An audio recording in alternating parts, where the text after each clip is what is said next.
Hello दोस्तों, आज हम लोग सीखने वाले हैं टूल्स एंड लेयर्स। तो चलिए स्टार्ट करते हैं। सबसे पहले आपको फोटोशॉप में एक न्यू फाइल पे जाना है। न्यू पे क्रिएट कर लो और एक कस्टम साइज़ आप 1200 बाई 1200 300 dpi की एक पेज क्रिएट कर लेते हैं। सबसे पहले आप यहाँ पे देखोगे मूव टूल आता है। मूव टूल का सिंपली से काम है किसी भी ऑब्जेक्ट को मूव करना। लेयर्स में आप जो भी एलिमेंट क्रिएट करते हो, अगर आपने शेप क्रिएट कर रखा है, आपके पास डिफरेंट टेक्स्ट हैं, आपके पास कोई शेप है, आप वो हर एक चीज़ को मूव कर सकते हो।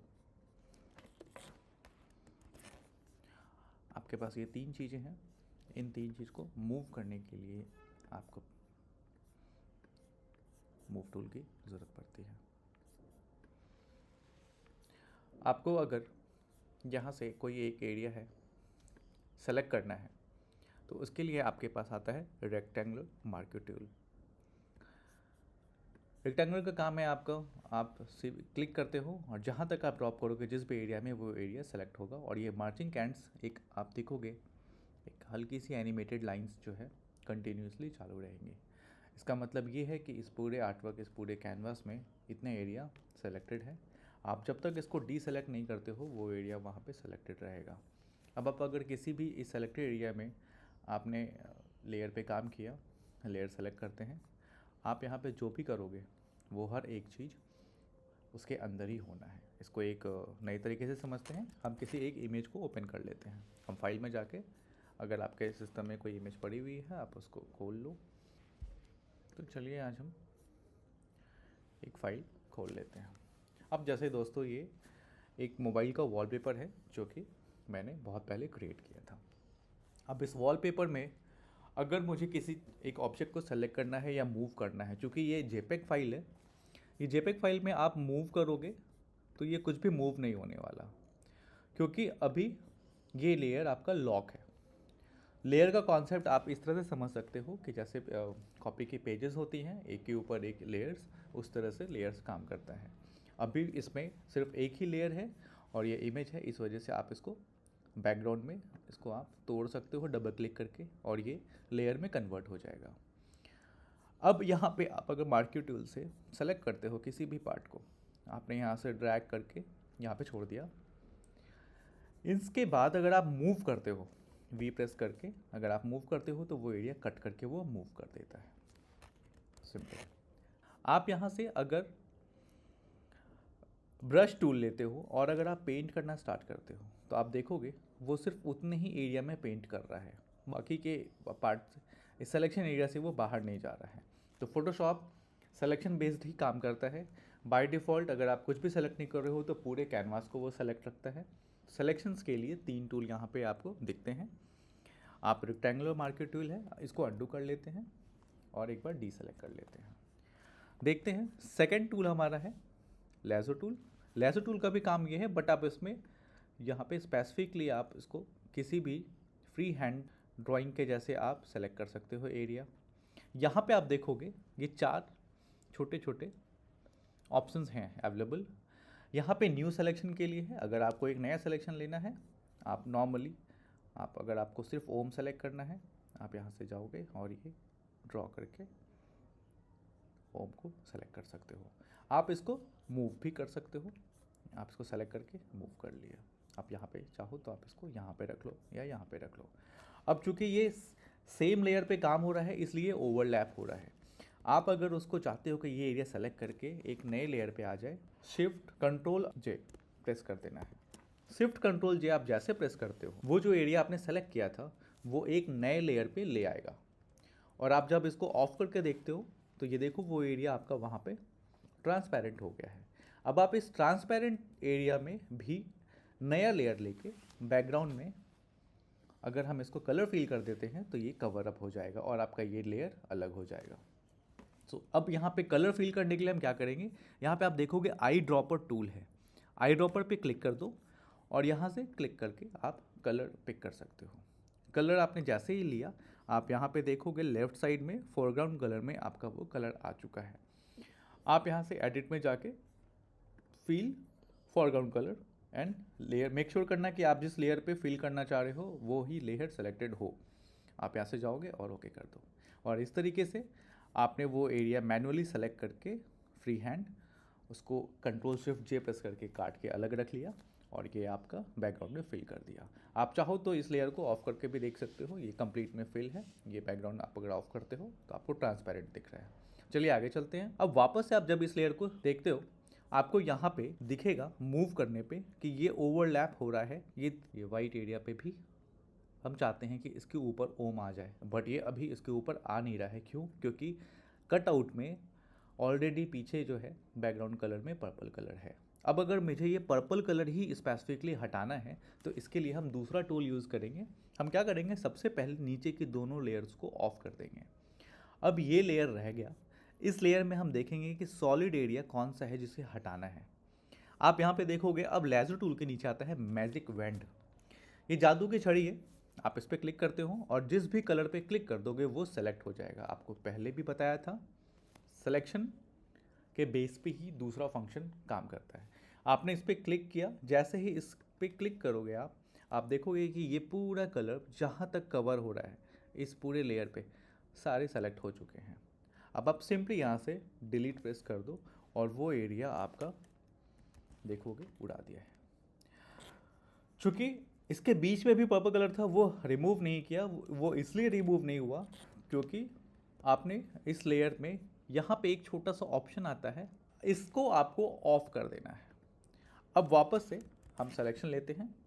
जैसे इस पर क्लिक करोगे इस लेयर में जितने भी सेम कलर वैल्यू की है यहाँ पे वो सेलेक्ट कर लेगा। और अब हम इसको रिमूव करके देखते हैं। इस तरह से आप देखोगे और वापस डीसेलेक्ट करोगे तो आप कंप्लीट इस इमेज से सिर्फ और सिर्फ ये दो कलर रह गई और वो पर्पल रिमूव हो गई। एंड वापस से अगर आप इसको ऑन करते हो आप देखोगे कि ये ओम अब इसके ऊपर आ रहा है। अब मैं इसको मूव करना चाहूँगा, आप इस पर क्लिक करोगे तो ये रेड कलर आएगा। ये रेड कलर को भी आप डिलीट करके हटा सकते हो और ये इस तरह से हो जाएगा। अब आप मूव टूल पे क्लिक करके या वी प्रेस करके वापस से यहाँ जाओगे और आप इसको इस तरह से भी डाल सकते हो। तो ये तो हुआ दोस्तों ये स्टार्टिंग के 1, 2 और 3 टूल। चौथा टूल आता है क्रॉप। क्रॉप पे अगर आप क्लिक कर दोगे तो आप देखोगे जो आपका सेलेक्टेड एरिया है वहाँ क्लिक करते हो तो ये एरिया आपको क्रॉप करने का डिफाइन कर देता है। ये फ्रेम बन जाता है। आप चाहो तो अगर आप सिर्फ ओम को रखना चाहते हो टिक ओके कर दोगे और वो एरिया क्रॉप कर देगा। फोर्थ हो प्लेस होल्डर इमेज के लिए ये फ्रेम टूल होता है। हम इसके बारे में बाद में बात करते हैं। आपने आई टूल के बारे में ऑलरेडी जान लिया है। ये जो इमेज की ये है आपका spot healing brush tool. Spot healing brush tool mainly आपके चेहरे से पिंपल हटाना हो या छोटी चीज़ें हैं इमेज की आपको माइनर ट्विकिंग करनी है उसके लिए काम आता है। मैं आपको ये कि किसी इमेज में करके दिखाता हूँ। तो हम देखते हैं कि किसी भी एक नॉर्मल एक्टर जिसके पिंपल दिख रहे हों वो पिक कर लेते हैं। ये चीज़ आप अपने फ़ोटोज़ को भी रीटच करने के लिए यूज़ कर सकते हो। और एक न्यू फाइल में जाएंगे। अब आपकी जो साइज़ थी जो आपने कॉपी किया है वो आप देखोगे न्यू में क्लिप बोर्ड में सेम साइज़ ऑटोमेटिकली वो पिक कर लेता है। क्रिएट करके आप यहाँ पे पेस्ट कर लो और ये इमेज आपकी आ गई। मैंने एक्ट्रेस का फ़ोटो लिया है, आप अपना खुद का फ़ोटो भी एडिट कर सकते हो इस तरीके से ओपन करके। अब स्पॉट हीलिंग टूल पे आपको बस कुछ नहीं करना है, आपको इस पर जाना है एंड इस पर यहाँ पे लेयर क्लिक करके मेक श्योर कि लेयर जो आपकी थी वो सेलेक्टेड हो और बस आपको उस पर एक क्लिक कर देना है। आप जैसे क्लिक करोगे देखोगे जादू है, ये वहाँ से रिमूव कर दिया। ब्रश की साइज़ आप छोटी बड़ी भी कर सकते हो। ब्रश की साइज़ छोटी बड़ी करने के लिए आपको यहाँ पे जाना है और यहाँ पे साइज़ आप इंक्रीज़ कर सकते हो। साइज़ इंक्रीज़ करने के बाद आप क्लिक कर दो और वो देखो जादू के जैसा सारे पिम्पल्स को हटाता जाएगा। पूरे इमेज में easily and quick spot healing tool इस तरह से ये छोटे छोटे कभी कभी डस्ट रह जाता है वो आप देखोगे इस तरह से ये रिमूव हो जाता है। आगे आता है ब्रश टूल। ब्रश टूल का काम है पेंटिंग करने का कि कॉमिक बुक कैरेक्टर बनाना है या फिर मैनुअली आपको किसी भी चीज़ को पेंट करना है। ब्रश टूल सिर्फ और सिर्फ पेंटिंग के ही काम नहीं आता है। ब्रश टूल के कई सारे फ़ायदे हैं। मास्किंग में यूज़ हो जाता है। आने वाले एडवांस क्लासेस में इसकी डिटेल्स में और जानकारी दी जाएंगी। अभी आप इतना समझ लो कि ब्रश टूल का काम होता है। यहाँ पे आप प्लस पे क्लिक कर दो और अगर आप यहाँ पे कोई भी कलर लेते हो रेड कलर ले लो सिंपली, एंड अगर आप यहाँ पे ऐसे क्लिक कर देते हो तो इस तरह से ये बिंदी बन जाती है। अब आपने देखा कि यहाँ पे बिंदी तो बन गई, बट ये एक फेडेड आ रहा है, यहाँ पे वो मर्ज हो रहा है। इसको कंट्रोल करने के लिए आपको यहाँ पे जाना है और आप हार्डनेस को 100% कर सकते हो। अब इसको वापस से अंडू करते हैं एक बार, और अब आप यहाँ पे क्लिक करके देखते हो तो ये देखो सॉलिड कलर आ गई। इस तरह से आप अपने फ़ोटो पे बिंदी भी लगा सकते हो। क्लोन स्टैम्प टूल का काम क्या होता है, वो आपको स्टैम्प टूल में यहाँ पे मेक श्योर करना है कि सैम्पल ऑल लेयर है सेलेक्टेड। तो जितनी भी लेयर्स हैं वो किसी भी लेयर से आप उस पर पिक करोगे और वो पार्ट आप वहाँ पे ड्रॉ कर सकते हो। तो इस पार्ट में अगर मैं इसको ऑफ करता हूँ और मेरे पास ओम लिखा हुआ है यहाँ पे, मैं चाहता हूँ कि एक ओम यहाँ पे भी आ जाए सेम, तो आप स्टैम्प टूल पे प्रेस करके इसका इनिशियल स्टार्टिंग पॉइंट पे क्लिक कर दो। इस पर क्लिक किया, आप जैसे देखोगे टारगेट एरिया आ जाएगा। सो टारगेट एरिया मैंने क्लिक कर दिया। अब मैं जहाँ पे भी जाऊँगा यहाँ से फेदर हार्डनेस को आप 100 कर दो, 100% हार्डनेस, एंड आप स्टार्ट करो ड्राइंग करना। आप देखोगे वो ओम की कॉपी बनाना स्टार्ट कर देता है। सो सेम उस जगह पे वो पेंट कर रहा है। मान लीजिए कि आपसे कुछ गलती हो गई, आपने ओवरलैप कर दिया या 2 लेयर आपने, और ये लेयर सेम लेयर पे ये 2 चीज़ें आ गई। अगर आपको इसको हटाना है तो आप फिर से वही कर सकते हो, नॉर्मल लेज़र टूल पे क्लिक करो और ये एरिया सेलेक्ट करके आप इसको इस लेयर पे डिलीट कर दो और वो डिलीट हो जाएगा। ये इरेजर टूल है। इरेजर टूल भी बिल्कुल वैसे ही काम करता है जैसे कि आपका ब्रश टूल काम करता था। ब्रश टूल का जस्ट रिवर्स है इरेजर टूल। अगर आपने यहाँ पे नया लेयर लिया और यहाँ से ब्रश टूल लेके आप कुछ पेंट करते हो, अगर यहाँ पे आप जब इरेजर टूल पे जाओगे आप इसको रिमूव कर सकते हो, सिंपल। हमारे पास आगे का ऑप्शन है ग्रेडियंट। उसके लिए ये बहुत अच्छा टूल है। आप यहाँ पे क्लिक करो और यहाँ से आप देखोगे कई सारे ऑप्शंस आ जाते हैं। सबसे पहले आप बेसिक में देख लो। बेसिक में 3 ऑप्शन आ जाते हैं आपके। जो फर्स्ट फोरग्राउंड में कलर है जो पिक किया हुआ है वो यहाँ पे आपको दिखाएगा। सेकंड बैकग्राउंड कलर आपको दिखाएगा। अगर आप यहाँ पे बैकग्राउंड कलर ग्रीन ले लेते हो, अब आप वापस से जाओगे ग्रेडियंट पे। सो यहाँ पे क्लिक करोगे तो आपको रेड एंड ग्रीन दोनों दिखेगा। अब आप नया लेयर लेकर के क्लिक एंड ड्रॉप करते हो जिस भी एंगल पे, वो वहाँ पे ड्रॉ हो जाएगा। इस वाले फीचर में ये एक चीज़ आपको ध्यान रखना है कि आपने जो भी फर्स्ट बाय डिफ़ॉल्ट सेलेक्टेड है वो ले लेता है कलर, लेकिन आपने जो कलर अभी डिफ़ाइन किया था अगर आपको वो वापस से चाहिए तो ये first dot and second dot आपके दोनों कलर वाइट ही दिखा रहा है। आप यहाँ से वापस क्लिक कर दो और इस पर क्लिक कर दोगे और इस तरीके से आपने जो 2 कलर पिक किया था वो कलर यहाँ पे दिखाएगा। आप इसकी कंट्रोलिंग यहाँ से कर सकते हो। अगर आपको सिर्फ रेड चाहिए, नीचे करनी चाहिए, या आपको मिक्सिंग दोनों के हार्ड एजेस आपको बिल्कुल नहीं चाहिए, आपको एक सटल मर्ज चाहिए दोनों में, तो आप इस तरह से कंट्रोल कर सकते हो। इसका बेस्ट यूज़ और भी है आगे, वो भी आपको पोस्टर्स मेकिंग के थ्रू बताएंगे। आप यहाँ पर जैसे ही सेकंड वाले पे क्लिक करते हो सिर्फ और सिर्फ रेड कलर जो है आपका फोरग्राउंड का वो दिखाने लगता है। आप वापस से यहाँ पे चले जाओ और इसको रेड कर सकते हो और ये एरिया आपका नीचे की ट्रांसपेरेंट हो जाएंगे। आप देखते हो बीच में एक छोटा सा आपको स्लाइडर दिख रहा है। ये स्लाइडर क्या करता है, ट्रांसपेरेंट और सॉलिड कलर के बीच की गैप को वो दिखाता है कि कितना आपको रखना है। आप यहाँ से चले जाओ और ये हमेशा सेंटर में रहेगा इस तरीके से। इस तरह से आप ग्रेडियंट को कंट्रोल कर सकते हो। आई होप आपको एक बेसिक आइडिया हो गया होगा ग्रेडियंट टूल का। आगे चलते हैं। ये आपको स्मज टूल है। हम वापस से एक न्यू लेके क्रिएट करते हैं, पेस्ट करते हैं। स्मज टूल आप स्मज टूल का यूज़ पेंटिंग करने के लिए कर सकते हो। बेस्ट यूज़ है आपका। यहाँ पे आप क्या कर सकते हो, एक नया लेयर ले लो और यहाँ पे ये मेनली जो भी लेयर सेलेक्टेड है उसके कलर को मिक्स कर देता है।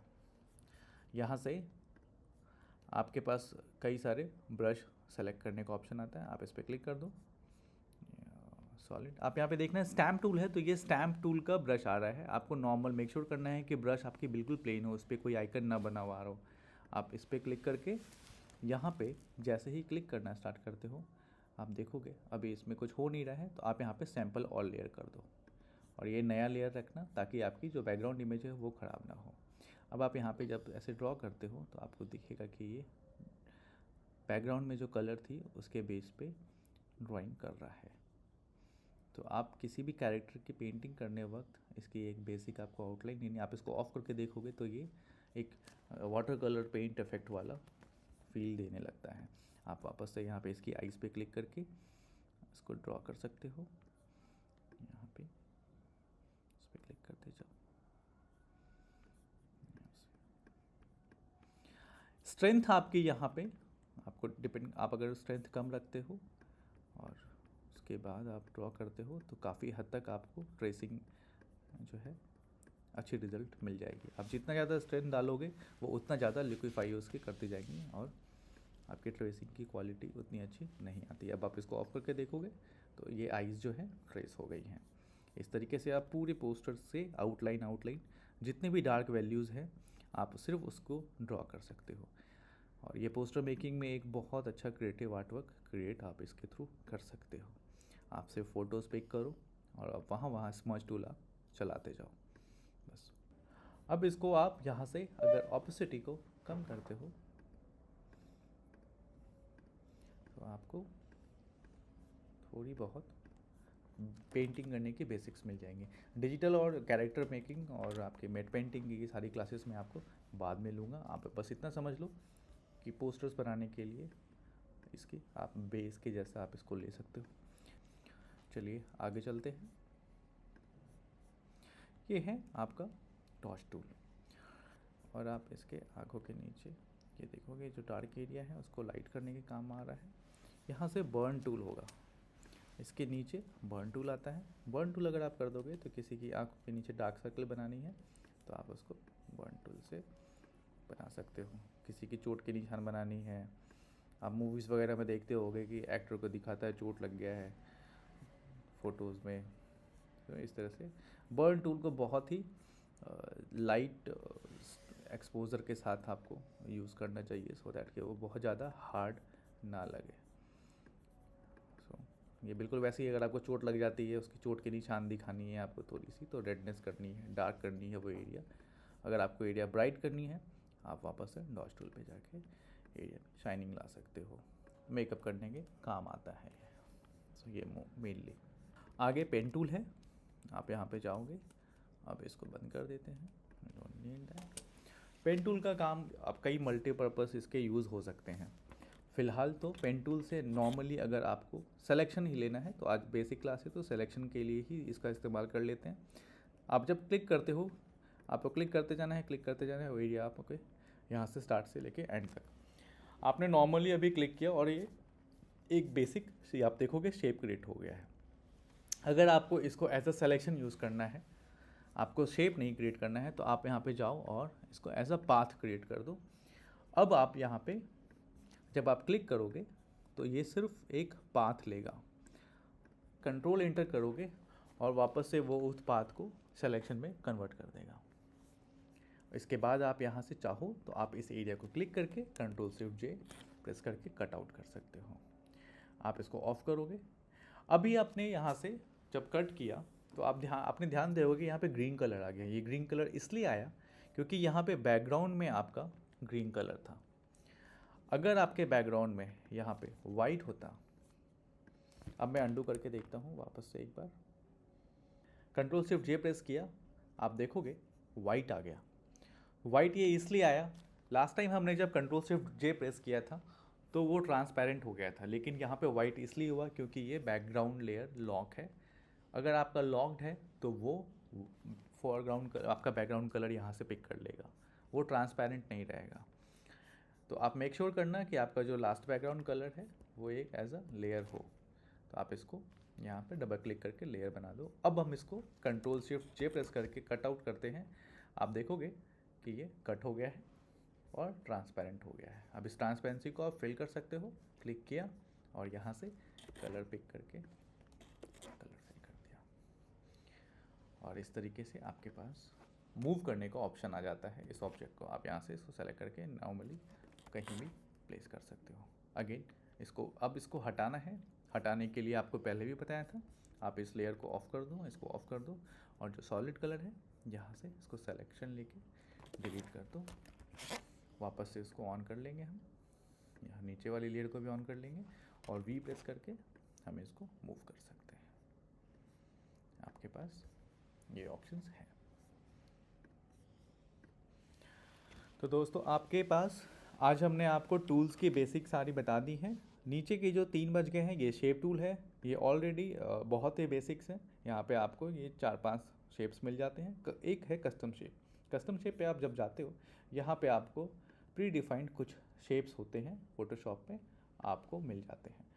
आप जैसे आप यहाँ पे देखोगे, क्लिक करोगे, इस तरह से आपको लायन के मिल जाएंगी शेप्स हैं, आपको फॉक्स की हैं, आप जानवर कई सारे हैं, एनिमल्स हैं, और भी कैटेगरीज हैं, लीफ हैं, ट्रीज़ हैं, आप जो चाहो, बोट है, आप चाहो तो बोट के। सो ये आप इस तरह से क्लिक एंड प्ले करके देख सकते हो कि कौन कौन से इमेजेस हैं। अगर आपने गलती से ये 2 मर्ज कर दिया है तो आपको ध्यान देना है कि ये जो लेयर है, जब आप ड्रॉ कर रहे हो तो एक लेयर इस पर हमेशा न्यू लेयर लेकर के ही आप ड्रॉ कर रहे हो। आप वापस से जाओगे यहाँ पे और जब आप अगर क्लिक करते हो तो एक नए लेयर पे आएगा, वो उसके साथ मर्ज नहीं होगा। अब ये दोनों में अगर ये मर्ज हो रखा है तो आप इसको कैसे तोड़ोगे? आप यहाँ से जाओगे, सिलेक्शन लेके डायरेक्ट पाथ टूल से सेलेक्ट करके आप इसको कट कर सकते हो। यस, वापस से एक नया लेकर के आप पेस्ट कर लो। इस तरीके से ये पेस्ट होगा। पेस्ट करने के बाद वो शेप लेयर का ऑब्जेक्ट तो वो खो देता है, बट और यहाँ पे वो डायरेक्टली पाथ सिलेक्शन टूल आ जाता है। आप उस पर कंट्रोल कमांड मैक में और विंडोज़ में कंट्रोल क्लिक करके सिलेक्शन लेकर के आप यहाँ से नया कलर फिल कर सकते हो। और इस तरीके से आपके ये एक नए लेयर पे ये ऑब्जेक्ट और ये ऑब्जेक्ट आ जाती है। आपके 2 टूल और बचते हैं। ये है रोटेट टूल। इसका बेस्ट यूज़ आता है जब आप मैट पेंटिंग करोगे, कैरेक्टर की ड्राइंग करोगे या ब्रश टूल यूज़ कर रहे हो, तो ये सीधा स्ट्रोक डालने के लिए आपको ईजी रहता है फ्रॉम लेफ़्ट टू राइट। तो हमेशा ब्रश टूल में एक आपको एडवांटेज और है, उसके जब आप पेंटिंग करते हो, अगर आपको स्ट्रेट लाइन करनी है तो आप फर्स्ट डॉट पे क्लिक करते हो, शिफ्ट प्रेस करके आप जब इस तरह से करते हो तो वो हमेशा सीधी लाइन पे ड्रॉ होगा। मैं ब्रश टूल के और डिटेल्स में आपको बाद के क्लासेस में बताऊंगा। ये मैग्नीफाइंग ग्लास है, आप जब क्लिक करते हो किसी भी एरिया पे आप वहाँ से उसको जूम इन करके देख सकते हो। आप ऑल्ट जब प्रेस करते हो वो माइनस हो जाता है। आप यहाँ से भी सीधा 100% टाइप करके वापस 100 पे आ सकते हो। आप कंट्रोल 0 प्रेस करके ला सकते हो। अभी आप देख रहे हो कि हमने रोटेट किया था, ये वापस नहीं आया। वापस से यहाँ पे आप इस टूल पे क्लिक कर या आप आर प्रेस करके आप इसको सीधा कर सकते हो। शिफ्ट प्रेस करके आप वापस अपने पोजीशन पे ला सकते हो। आप यहाँ पे देखो कि रोटेशन एंगल यहाँ पे लिखा हुआ आता है। अगर आपने रोटेट कर दी है, आपको याद नहीं है कि आपकी वो कौन सी एंगल थी, यहाँ पे जाके रोटेशन एंगल पे 0 टाइप कर दो और ये वापस आ जाएगा। तो दोस्तों ये थी आज की हमारी बेसिक फ़ोटोशॉप की टूल्स की क्लास। उम्मीद है आपको पसंद आई होगी। सब्सक्राइब करना ना भूलें। वीडियो पसंद आया हो तो लाइक कर दें। मिलते हैं कल की क्लास में। धन्यवाद।